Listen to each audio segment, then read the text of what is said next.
de Megatons to Megawatts par Julia Riese, en direct du 36e Chaos Communications Congress à Leipzig en Allemagne.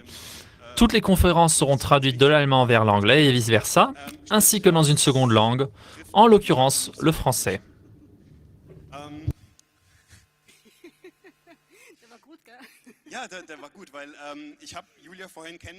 J'ai rencontré Julia tout à l'heure et c'est une femme vraiment impressionnante. J'étais directement intimidé. Julia est docteur en physique, fait des études de médecine en 4e année, 5e année, et va nous parler quelque chose sur le démantèlement des missiles nucléaires et comment est-ce qu'on peut reconvertir des missiles nucléaires en énergie. Et du coup, applaudissements pour Julia. Bonjour, merci.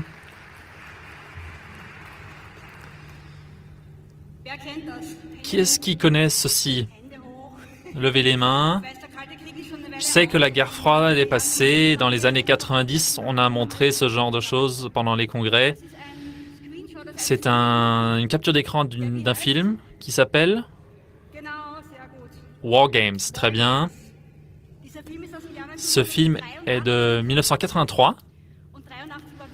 Et c'était vraiment une année très chaude de la guerre froide. Et Global Thermonuclear War était vraiment un des scénarios concrets de danger. On avait peur tout le temps qu'une guerre atomique allait se déclencher. Et vers la fin des années 80, cet inventaire global de missiles nucléaires était à peu près à 40 000 en Russie et encore une fois 25 000 aux États-Unis. Donc, il y avait autour de 65 000 bombes nucléaires dans des silos, juste prêtes à être envoyées ou pas. Et dans le film War Games, il s'agit de la théorie du jeu et un mathématicien essaye non seulement d'implémenter les échecs et le Go, mais aussi de jouer des scénarios pour la guerre thermonucléaire mondiale. Et du coup, soudainement, toute cette histoire de la guerre froide n'existait plus. En 1989, tout le monde sait ce qui s'est passé. L'ancienne Russie, l'URSS, n'existait plus dans cette forme. Et le problème était que 40 000 missiles nucléaires se trouvaient dans un pays qui n'était plus vraiment dirigé, qui était en faillite, et où les structures n'étaient pas non plus existantes. Structures de gouvernement pour protéger tous ces missiles, toutes ces bombes nucléaires.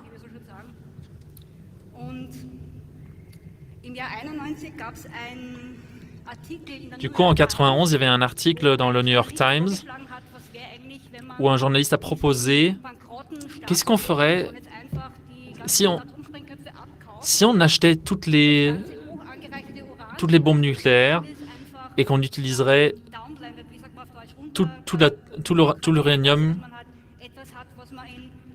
pour s'en servir dans les centrales nucléaires conventionnelles. Je vais en parler plus en détail plus tard. Ce programme s'appelait Megatons to Megawatts. Ça existait vraiment et c'était en 93 et 2013. Pendant 20 ans, l'ancienne URSS a vendu de l'uranium hautement enrichi, HEU, donc la convertie de l'uranium enrichi hautement à de l'uranium pauvrement enrichi. Ils ont échangé ce genre d'uranium.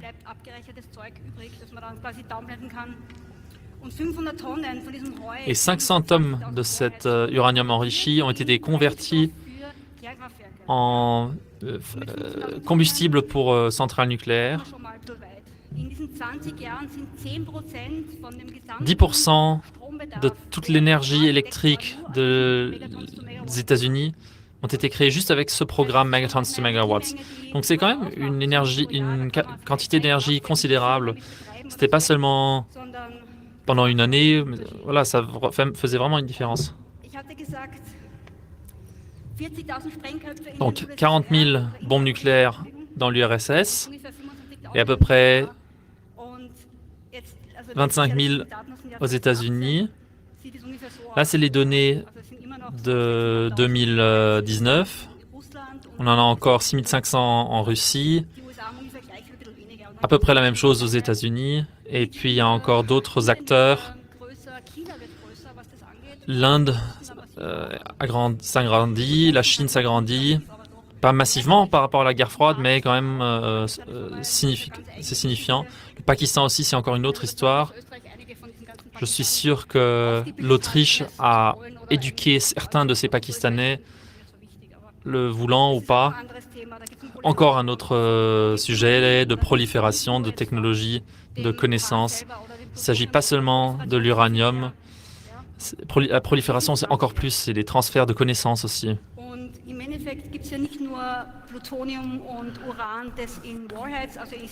À la fin, c'est pas seulement le plutonium et l'uranium dans les têtes nucléaires. J'espère que c'est OK si je dis tête nucléaire pour vous. Il y a de l'uranium enrichi qui est stocké dans des gros embouts. Et tout ce plutonium civil,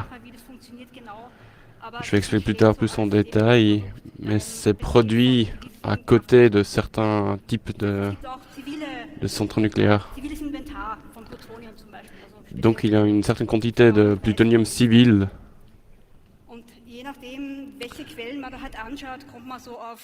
Dépendant où on regarde, on a entre 1500 et 1200 tonnes qui sont encore distribuées partout.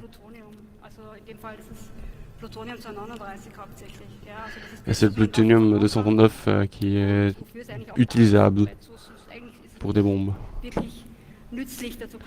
Et pour autre chose, c'est pas vraiment utile.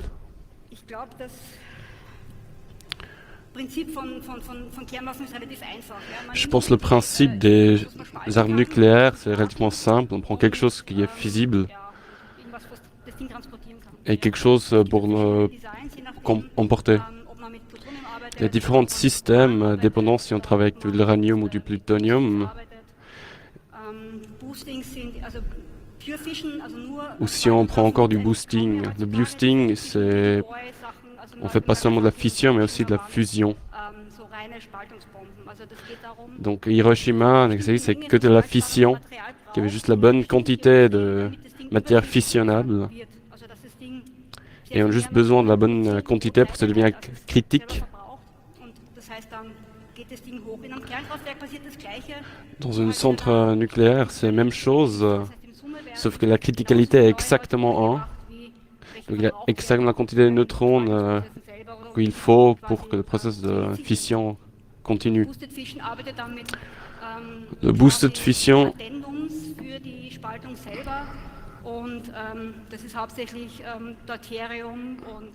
ajoute des composants pour augmenter la fusion, comme le deutérium ou le tritium.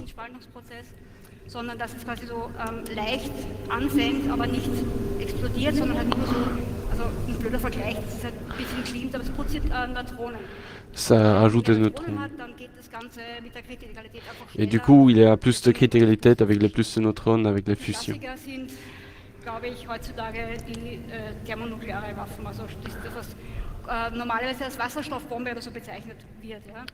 Le classique des termes utilisés aujourd'hui, c'est la bombe nucléaire.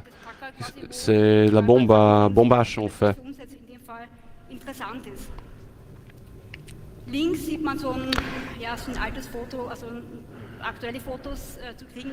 À gauche, c'est une vieille photo parce que les photos actuelles, c'est relativement difficile à obtenir. Et surtout, il y en a une partie qu'on est civil. Quand vous regardez à gauche, vous prenez la moitié, la partie métallique, et c'est la partie à droite, le 11 schéma. Auf der linken Seite seht ihr dann quasi diese klassischen Fusionsteile, von denen ich gerade gesprochen habe. Und À gauche, les pièces de fission classiques. thermonuklearen Waffen im Endeffekt, wo halt kombiniert Kernspaltung genug Temperatur erzeugt, um einen Fusionsprozess in Gang zu setzen.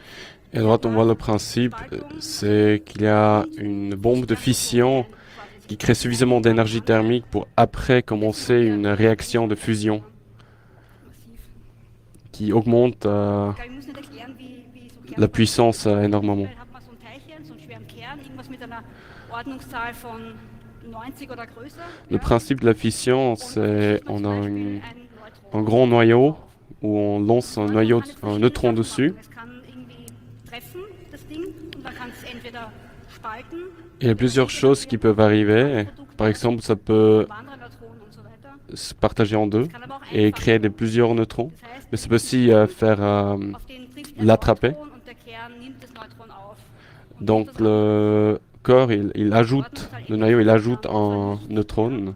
aber Il n'y a pas grand-chose qui change depuis l'extérieur, mais ça change la masse du neutron et du coup les propriétés. das Produkt quasi von dieser Reaktion dann halt andere Zerfallsprozesse angeht und dann quasi in andere Elemente sich auch verwandelt. Durch Beta-Minus-Zerfälle zum Beispiel hauptsächlich. Et du coup, aber prinzipiell auch. quand ça continue à Oder es kann halt nicht treffen, dann se casser, ça change, il y a différentes suites. es generiert Energie. Und diese Neutronen, die halt quasi Et ces neutrons Prozess generiert qui sont générés en plus de ce mécanisme de fission, ce sont ceux qui engendrent la prochaine fission, etc., etc. und wie gesagt, im Et comme dit, diese Rate vom dans une centrale nucléaire, le ratio de ces neutrons gleich 1. est exactement 1. Und das nennen wir Kritikalität. Et c'est ce qu'on appelle la criticalité. Und wenn die Kritikalität Si la criticalité est supérieure à 1, on est super critique, c'est une bombe à neutrons. Et tout ce qui est en dessous de 1, c'est quelque chose qui s'éteint de tout seul, und jedes Kernkraftwerk ne continue pas. Et toute centrale nucléaire opère à 1,000 et puis quelque chose juste au-dessus. Donc il faut vraiment manipuler ça pour que ce soit stable. genau, ich habe erklärt, vorhin, dass Donc j'ai expliqué tout à l'heure que je vais expliquer des trucs sur l'uranium. L'uranium naturel est constitué d'isotopes différents. On a l'uranium 235 et 238. Et puis d'autres trucs, il y a encore des éléments traces, enfin des traces. quasi oder halt durch quasi Aktivierung. C'est créé par activation ou alors par fission naturelle. Donc 0,7% d'uranium 235 sont présents dans la nature et 99, autres, c'est l'uranium 238 et puis encore quelques autres. Les traces, je ne sais pas exactement ce que c'est, mais d'autres isotopes de l'uranium. Donc l'uranium bassement enrichi, LEU, c'est tout ce qui a jusqu'à 20% d'uranium 235 et le reste l'uranium 238. L'uranium hautement enrichi, c'est tout ce qui est à plus de 90% d'uranium 235 et on a aussi l'uranium dépléti, tout ce qui a moins de 0,7% d'uranium 235, c'est l'uranium déplété. Et avec cet uranium désenrichi, on pourrait écrire des ouvrages entiers. Tout le monde connaît l'uranium en tant que munition et c'est vraiment dramatique. Mais en fait, on a vraiment des inventaires gigantesques de cet uranium désenrichi. On en a vraiment beaucoup trop. Et on peut bien l'utiliser comme missile anti-char.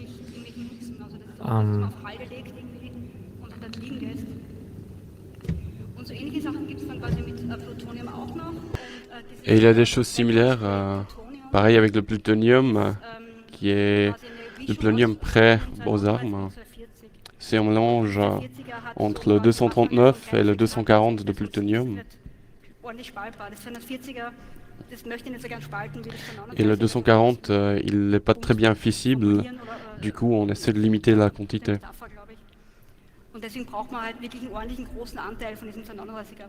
Du coup, on a besoin de beaucoup du 239.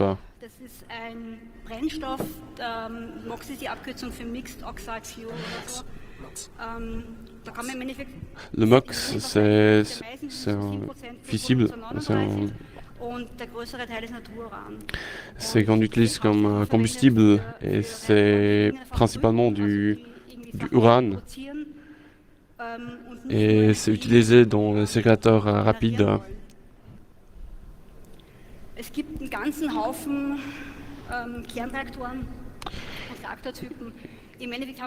Il y a beaucoup des types de centrales nucléaires, des réacteurs nucléaires.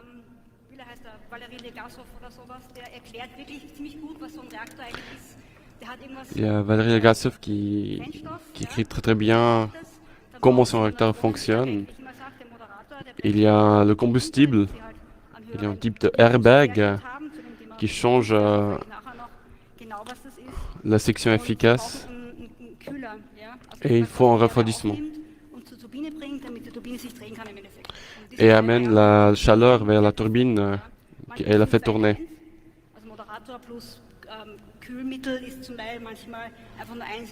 Et bien sûr le modérateur. Et le modérateur, ça peut être le même que le refroidissement ou séparé.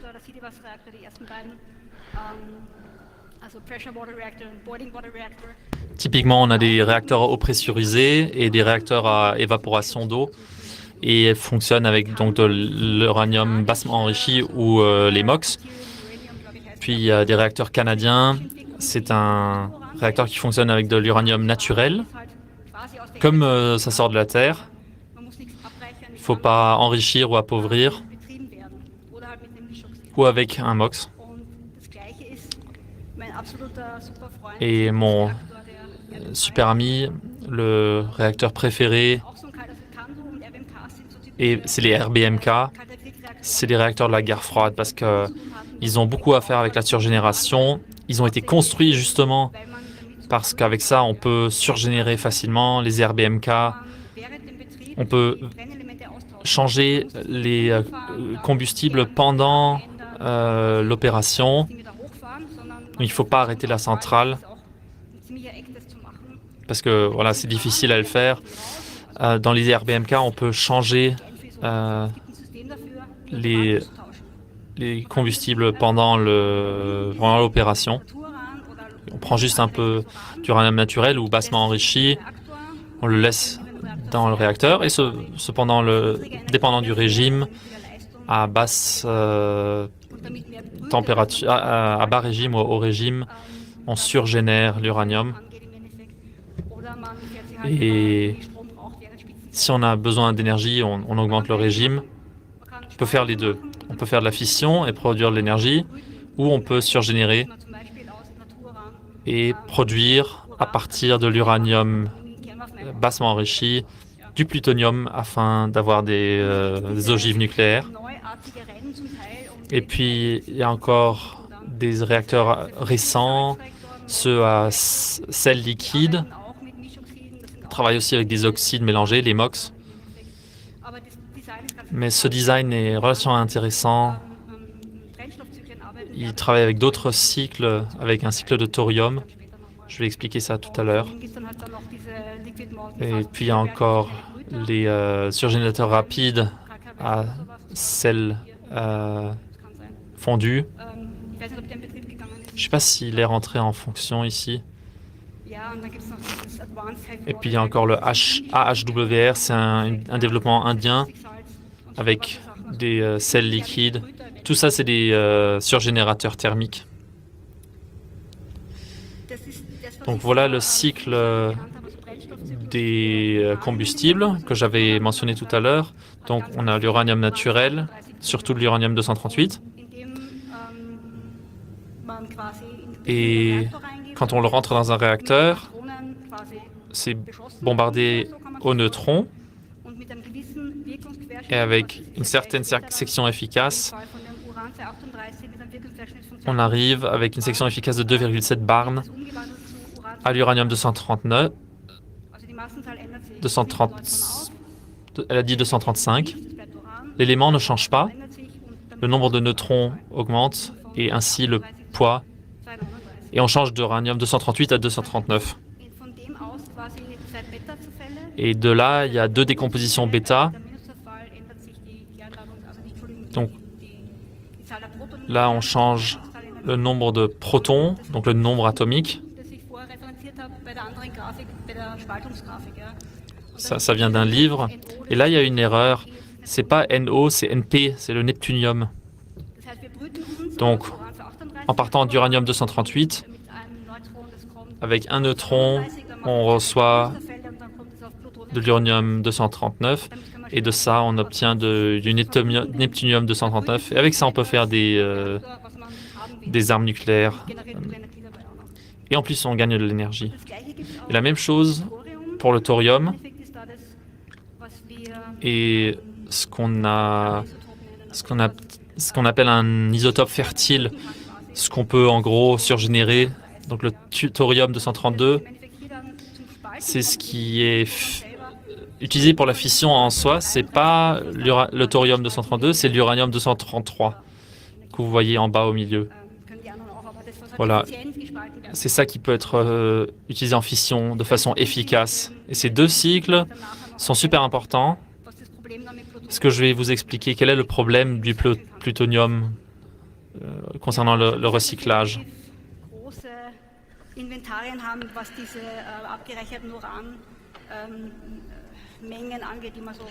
Il y a des gros réserves d'uranium enrichi.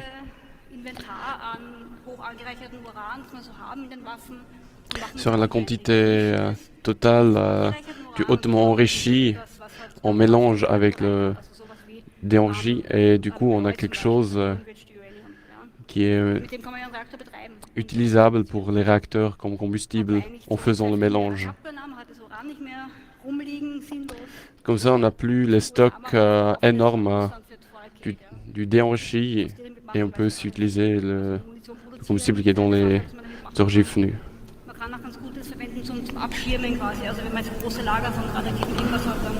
Kann man abgeregtes Uran sehr gut nehmen, weil es einfach so eine hohe Ordnungszahl hat und dementsprechend einfach ein guter Schirm ist, also eine gute Abschirmung.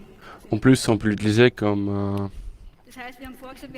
parapluie, en blindage. Le déenrichi, on peut très bien l'utiliser comme blindage, vu qu'il a une haute masse atomique.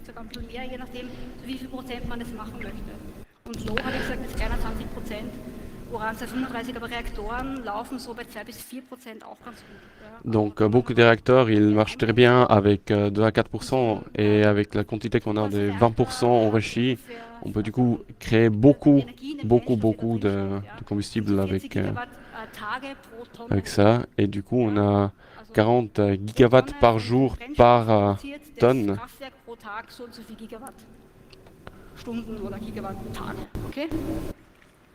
Und wenn man das also überlegt, dann kommen ungefähr 4000 Jahre für ein durchschnittliches Kraftwerk, das so bei einem... Et quand on regarde ça, on a autour de 4000 ans pour une centrale nucléaire qui tourne 4000 ans à 30 gigawatts.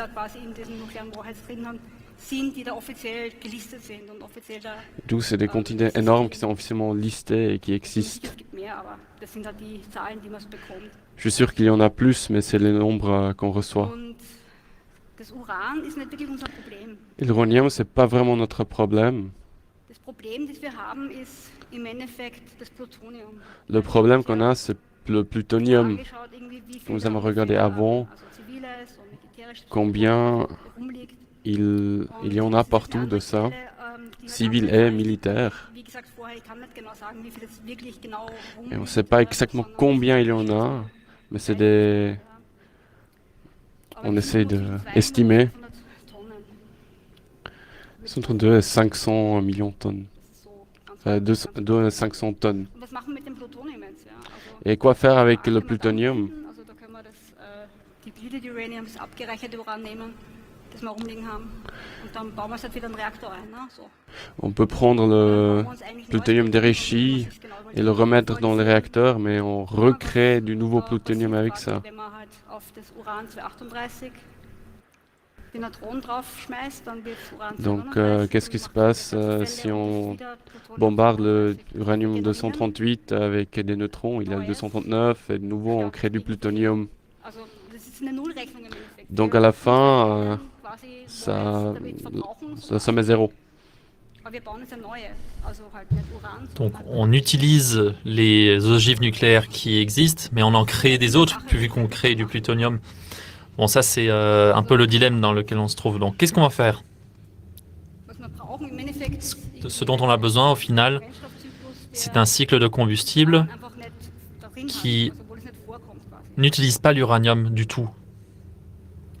Ich habe vorher erklärt, J'ai expliqué tout à l'heure vorher gesagt, dass ich erklären werde, was diese Neutronenquerschnitte, also diese les sections effectives, ce que c'est. so ein Reaktor nicht nur eine Finalement, un réacteur Neutronen im Reaktor haben nicht überall die gleiche Energie. n'a pas l'énergie, Die sind la même énergie à tous les endroits. eine Übersicht irgendwie.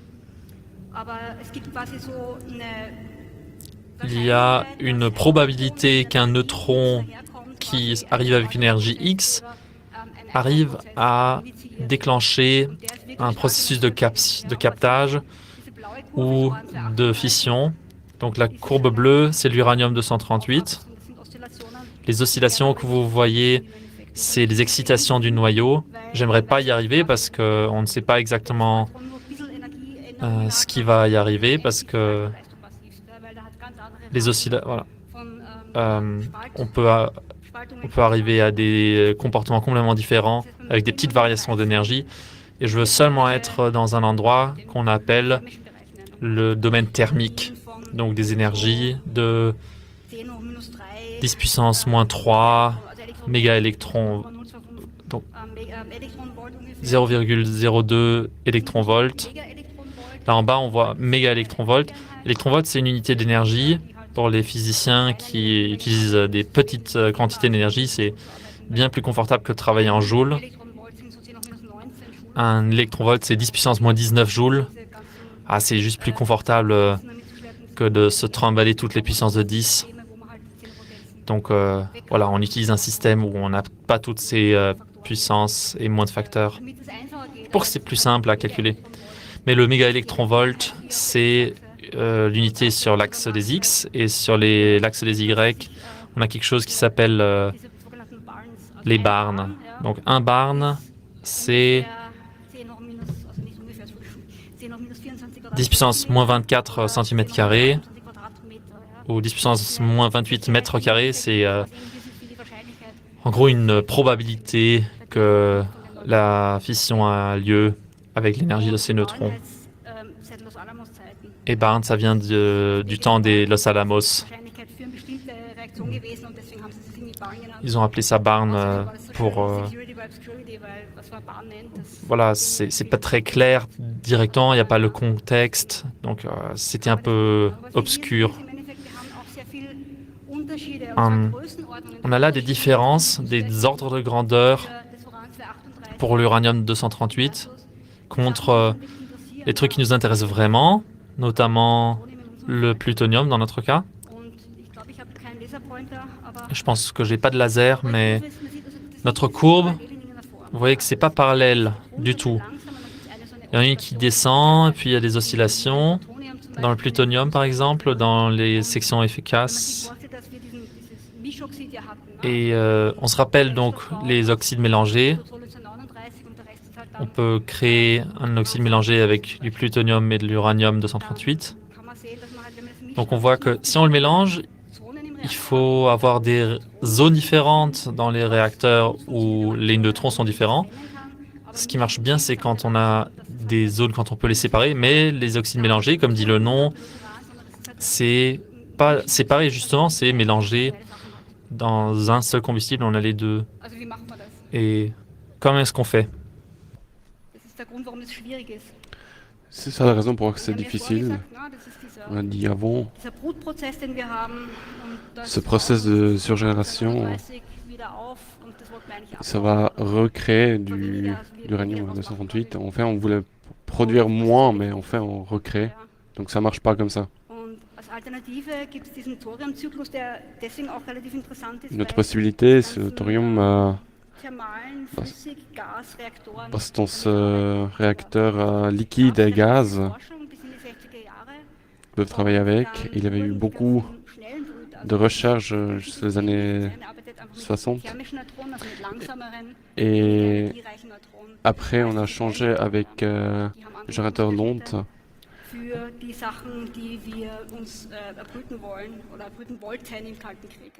qui était plus adapté pour créer ce qu'on a besoin, pour créer suffisamment rapide la quantité de plutonium qu'on a besoin, pour qu'on ait assez pour remplir nos armes. Donc cette option ici, elle n'était pas du tout intéressante parce que ça crée pas assez de combustible pour les armes.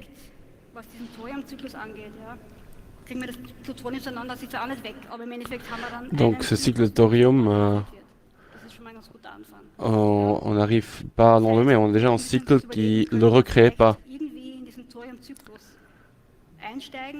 Donc peut-être on arrive à mettre quelque part là-dedans le plutonium pour l'utiliser pour le faire d'une autre forme, pour juste l'utiliser d'une manière pour qu'on a quelque chose d'autre. Mais il faut un réacteur qui est capable de le faire.